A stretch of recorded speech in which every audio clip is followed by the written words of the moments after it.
On this episode of the Red and Gold Report, I am breaking down the entire draft for our Kansas City Chiefs. A draft that could not have gone much better for our team. A draft where they were up to something. So first up, I want to ask a question. What were the Chiefs trying to accomplish in this draft? And here is my take. The Chiefs, they were up to something and they knew it. They had a clear and focused goal that they wanted to accomplish in this draft, and well, they accomplished it. Often with teams that struggle year after year after year, let's not mention any names, Jacksonville, they don't have a clear strategy going into the draft. So the picks end up feeling kind of all over the place. Needs do not get filled, guys get drafted that don't have a clear role on the team, and nothing is really accomplished that's going to push the team forward. But wow, the Chiefs did the opposite. They were clearly up to something in this draft. And here was their goal. Here was their vision. Get tougher on defense. 7 of the 10 players that the Chiefs drafted over draft weekend were on defense. So obviously the emphasis was on that side of the ball.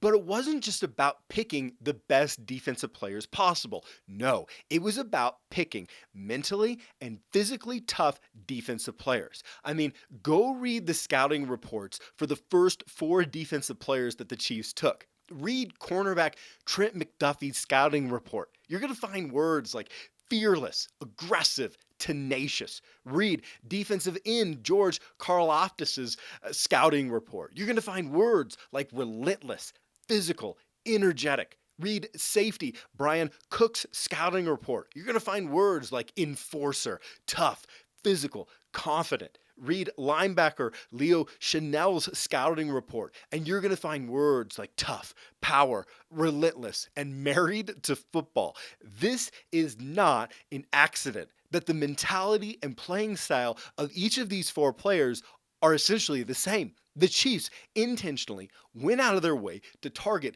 the toughest defensive players that they could get in this draft, and they executed that goal perfectly.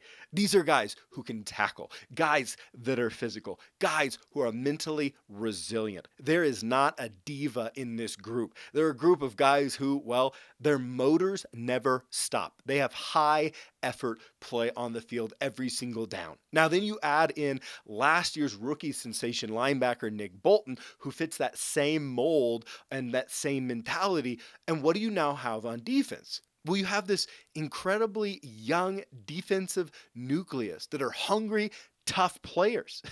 Now, why is this such a glaring priority? Why was this such a glaring priority for the Chiefs heading into this draft? Well, it's kind of simple. There was a stretch early last season when the Chiefs defense, it really struggled. And it wasn't because there weren't any talented players on the team. It wasn't because none of them were getting paid, right? Well, why was it? A little of it was just some attitudes, really. So how do you fix that? Well, you draft these 4 guys. You draft tough guys who, whether things are going up or down, you're winning or losing, they're going to be mentally resilient and steady. Also, you have to also mention here, each of these 4 guys, even the cornerback McDuffie, are known for being excellent tacklers. Last year, the Chiefs defense allowed the 2nd worst rushing yards per carry in the entire NFL, largely because, as many fans lamented, they just couldn't tackle very well. So by adding these 4 sure tacklers, there's a real hope that that problem is just going to disappear. There's a clear goal in this draft for the Chiefs. They did not go in having no clue about what they were going to do. No, these are try hard, give 100% on every play, team first defensive players who are never going to get pushed around. Now, did the Chiefs also make sure they filled the hole of adding an offensive weapon when they drafted Sky Moore in the 2nd round in order to pick up that slack with the void after Tyreek Hill got traded? Yes, of course, they did that. Great. But this draft was focused for the Chiefs. That's why I love this draft. It was focused. It was not a haphazard draft. No. The Chiefs entered the draft with a desire to get tough on defense, a single vision to get tough on defense. The Chiefs were up to something in this draft, and they just accomplished exactly what they were out to do: get tougher on defense. And hey, real quick, if you want Chiefs updates and insights brought to you each week, then subscribe to the Red and Gold Report on YouTube. Hit that little notification bell thingy so you see all these videos as they come up. Okay, so next big thing to take care of is another question. What does this draft class tell us about what the Chiefs organization really thinks about their roster, their veterans? Well, this one's actually a really easy answer if you think about it. This draft class is a clear statement to the Chiefs' current veteran defensive backs, and that might affect no one more than safety Juan Thornhill. I thought Thornhill was a bit underrated last season and probably should have got some more playing time, particularly early in the season. But wow, the team, I mean, they go out in free agency and they give big money to Houston safety Justin Reed. They sign Bears free agent safety Deion Bush, and then they draft safety Brian Cook in the second round, and then they come back and draft another safety, Najee Johnson, in the seventh round. Like, this is a clear message to Juan Thornhill from the organization. Look, Thornhill, this is your last year on your rookie contract. Unless you dramatically step up in 2022, you're going to be ordering your barbecue online by 2023 because you're not going to be playing in Kansas City anymore. This is also a clear statement to our veteran cornerbacks. Now, the team traded up to nab Washington corner Trent McDuffie. That's an excellent move, right? An excellent move, but it also tells you that they had really prioritized corner as a position. And then the Chiefs, they drafted corners in both the fourth and the seventh round. So overall, they drafted three. Yes, three cornerbacks. Anytime a team drafts three players at the exact same position, they're trying to send a message. They're trying to accomplish something. And that's a pretty clear message to our veteran corners, Fenton, Snead, and Baker, that the team wanted to bring in so many rookies to compete with them. The message is, we got to step this up. We got to play better at this position than we did last year. Okay, next thing we got to take care of is, of course, draft grades. I always think draft grades are way overhyped. I think they're more appropriate after like year 3 to really grade a draft. But hey, it wouldn't be a draft review video without grading the draft picks for our Chiefs. So here's what I'm going to do. I'm going to give each pick for the Chiefs a grade, then I'm going to give the draft class overall for the Chiefs a single grade. So first up, the Chiefs traded up to take Washington corner Trent McDuffie with their first round pick, with their first round pick. And I got to give this pick in A. In A. It was a great pick. McDuffie was clearly the third best corner in the draft. He could have gone 10 spots higher on a lot of boards, and he addresses a huge position of need for the Chiefs. This is an A, right? Really excited about McDuffie. The Chiefs then took defensive end George Karloftis out of Purdue with the 30th pick in the first round. To me, he was one of the most underrated players in the entire draft. He addresses the Chiefs' single biggest need of an edge defender. He's a tough guy. I think he has flexibility to play both the edge and at defensive tackle maybe at times in some pass rushing situation. So to me, that pick of George, it gets a solid A+. I love this pick. I think it had great value and it addresses your biggest need on the entire team. That's an A+ pick. Next, the Chiefs took Western Michigan's Sky Moore, the wide receiver, in the second round. Do yourself a big favor. Go watch this guy's game film, or at least just watch a few highlight videos. He is electric. And remember, a number of the top receivers in the NFL right now were second rounders. So when you get a true playmaker late in the second round, well, yeah, that's got to be an A+ for that pick too. Later in the second round, the Chiefs took safety Brian Cook out of Cincinnati. This is the only Chiefs draft pick in the first 4 rounds where the consensus board would say that the Chiefs could have gotten him later than they picked him. So maybe it's not the best, most excellent value here. However, now that we can see the Chiefs draft as a whole and see what they were trying to accomplish in getting tougher on defense, well, the more film I watch of this guy, the tougher he is, right? Like he's just a tough player. So even though they might have been able to get better value, I understand what they were trying to do with this pick here, right? They're trying to get tougher. He's a piece in a bigger puzzle the team was putting together in this draft. So I'm going to give that pick a B. Then, very late in the third round, the Chiefs took linebacker Leo Chanel out of Wisconsin. Now, this guy should have gone in the second round.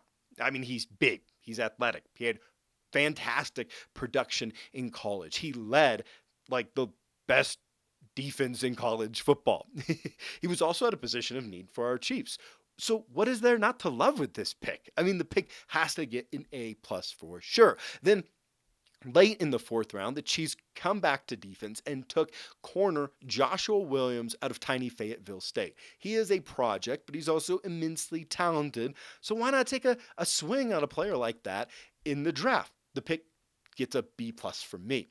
But just a few picks later, early in the fifth round, the Chiefs picked offensive lineman Darian Canard. Now, Canard needs work in pass protection, but he has elite physical tools and run blocking ability. I mean, he just buries guys at time. He's a fun offensive lineman to watch. And while he was projected largely to guard in the NFL, he did play right tackle in college. So that gives the Chiefs something they just love on offensive line. That is versatility. And hey, an interesting thing I recently learned is that he has slimmed down from his senior year. So the player that I've been watching on tape, this kind of huge, massive hulking player, might not be the same player who shows up to camp. So at this point, I've kind of been thinking the secret hope that maybe if he's that much better conditioned, Kennard could play both guard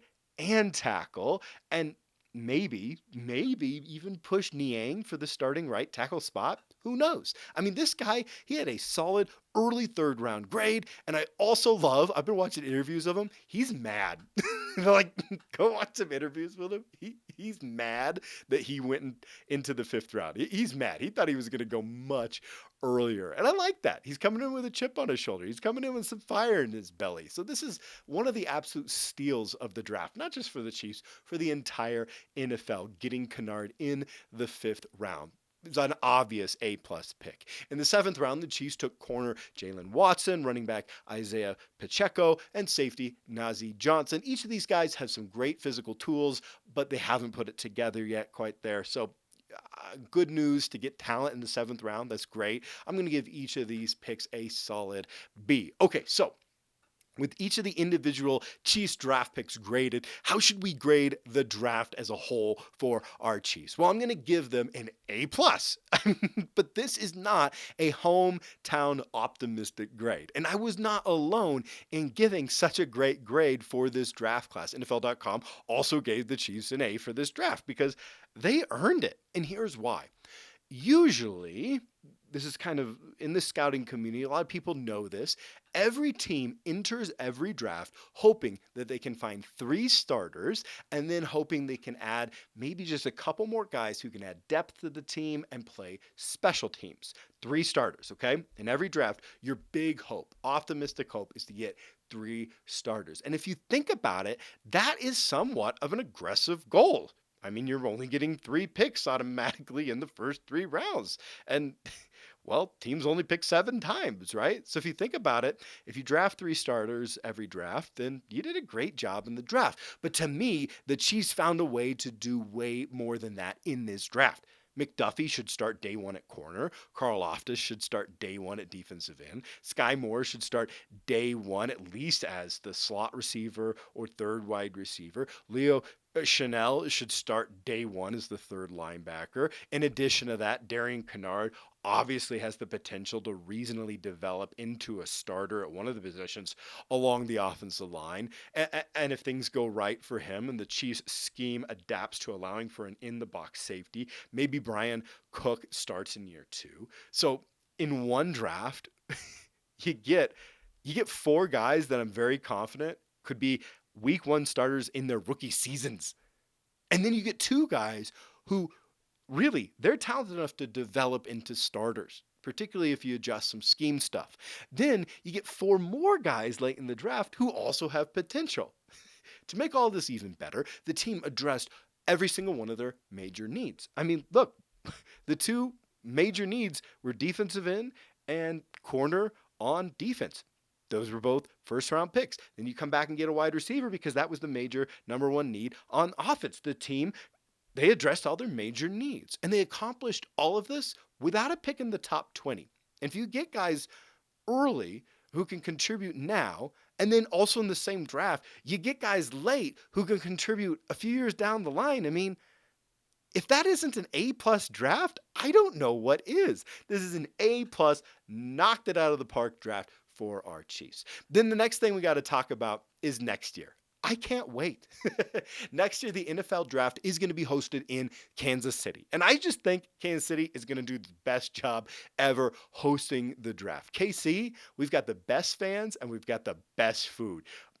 Yeah, I would fight anybody who wanted to argue about that, right? So it's going to be a fun year next year. I'm hoping that I can make it to the draft in KC. It's going to be a blast. And well, that about does it for the Red and Gold Report. Thanks for watching. You know, it's been a blast for me to see thousands of Chiefs fans enjoying this channel on draft weekend. It means a lot. Thanks for being a part of this. Make sure to leave your comments in the comment section below. Like, which draft pick was your favorite?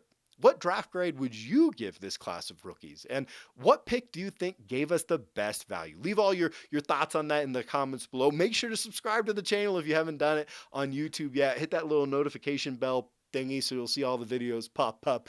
Thanks for watching and go Chiefs!